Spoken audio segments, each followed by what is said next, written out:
Hello बच्चों, ललित के वाक हम लोग पढ़ चुके हैं। आज हम लोग इस पाठ के प्रश्नोत्तर पढ़ेंगे। पाठ का प्रथम प्रश्न है, रस्सी शब्द यहाँ पर किसके लिए प्रयुक्त हुआ है और वह कैसी है? तो रस्सी शब्द यहाँ पर मानव शरीर के लिए प्रयुक्त हुआ है और यह शरीर कैसा होता है? नाशवान होता है, नश्वर होता है। इसलिए यह रस्सी भी कैसी है? कच्ची है और नाशवान है, अर्थात यह कब टूट जाएगी कहा नहीं जा सकता है। पाठ का दूसरा प्रश्न है, कवियत्री द्वारा मुक्ति के लिए किए जाने वाले प्रयास व्यर्थ क्यों हो रहे हैं? कवियत्री द्वारा मुक्ति या परमात्मा को प्राप्त करने के जो भी प्रयास किए जा रहे हैं उनमें कच्चापन है, वो नाशवान है, अर्थात उनमें अभी पूर्ण रूप से प्रौढ़ता नहीं आई है, जिसकी वजह से उसकी प्रभु से मिलने के सारे प्रयास व्यर्थ हो रहे हैं। वह कच्ची मिट्टी के उस बर्तन की तरह हैं जिसमें रखा जल हमेशा टपकता रहता है और यही दर्द उसके हृदय में भी दुख का संचार करता रहता है कि उसके प्रभु से उसे मिलने नहीं दे रहा है। तीसरा प्रश्न है, कवियत्री का घर जाने की चाह से क्या तात्पर्य है? उत्तर है, कवियत्री का घर जाने की चाह से तात्पर्य है प्रभु से मिलना, परमात्मा से मिलना। कवियत्री इस भवसागर को पार करके अपने परमात्मा की शरण में जाना चाहती है। चौथा प्रश्न है, भाव स्पष्ट करना है, जिसमें कार है, जेब टटोली कौड़ी न पाई। और खा नंबर पर है, खा खाकर कुछ पाएगा नहीं, ना खाकर बनेगा अहंकारी।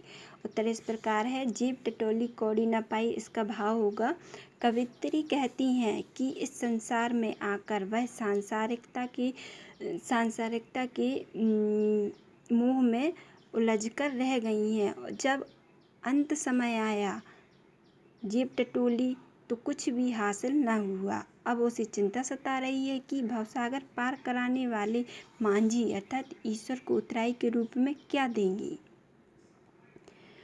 खा नंबर पर है, खा खाकर कुछ पाएगा नहीं, ना खाकर बनेगा अहंकारी।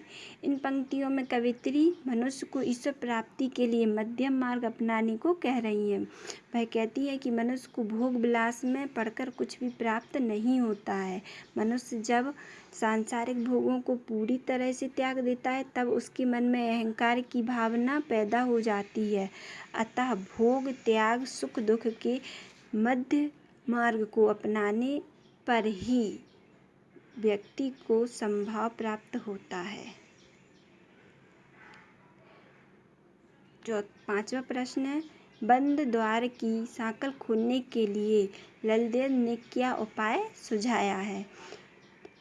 तो इसका उत्तर इस प्रकार है, कवियत्री के अनुसार ईश्वर को अपने अंतःकरण में खोजना चाहिए, अंतःकरण अपने हृदय में। जिस दिन मनुष्य के हृदय में ईश्वर भक्ति जागृत हो गई, अज्ञानता के सारे अंधकार स्वयं ही समाप्त हो जाएंगे। जो दिमाग इन सांसारिक भोगों को भोगने का आदी हो गया है और इसी कारण उसने ईश्वर से खुद को विमुख कर लिया है, प्रभु को अपने हृदय में पाकर स्वतः ही ये सांकल यानी जंजीरें खुल जाएंगी और प्रभु के लिए द्वार के सारे रास्ते मिल जाएंगे। इसलिए सच्चे मन से प्रभु की साधना करो, अपने अंतःकरण व बाह्य इंद्रियों पर विजय प्राप्त कर हृदय में प्रभु का जाप करो, सुख व दुख को समान भाव से भोगो। यही उपाय कवियत्री ने सुझाए हैं। अगला प्रश्न है, ईश्वर प्राप्ति के लिए बहुत से साधक हठ योग जैसी कठिन साधना भी करते हैं, लेकिन उससे भी लक्ष्य प्राप्ति नहीं होती। यह भाव किन पंक्तियों में व्यक्त हुआ है?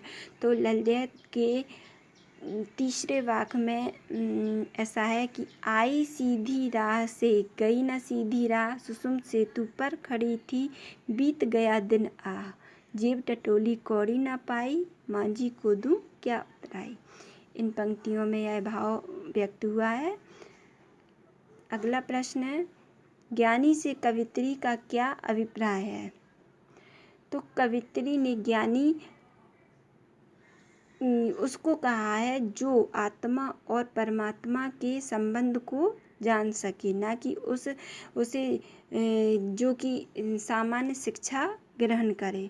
तो कवित्री के अनुसार भगवान कण कण में व्याप्त हैं, पर व्यक्ति उसको धर्मों में विभाजित कर मंदिरों या मस्जिदों में ढूंढता रहता है। जो अपने अंतःकरण में बसी ईश्वर के स्वरूप को जान लेता है वही ज्ञानी कहलाता है और वही उस परमात्मा को प्राप्त करता है। कहने का तात्पर्य ये है कि ईश्वर को ही अपने हृदय में ढूंढना चाहिए और जो उसे ढूंढ लेते हैं वही सच्चे ज्ञानी होते हैं। इस प्रकार इस पाठ के प्रश्नोत्तर पूर्ण होते हैं। धन्यवाद।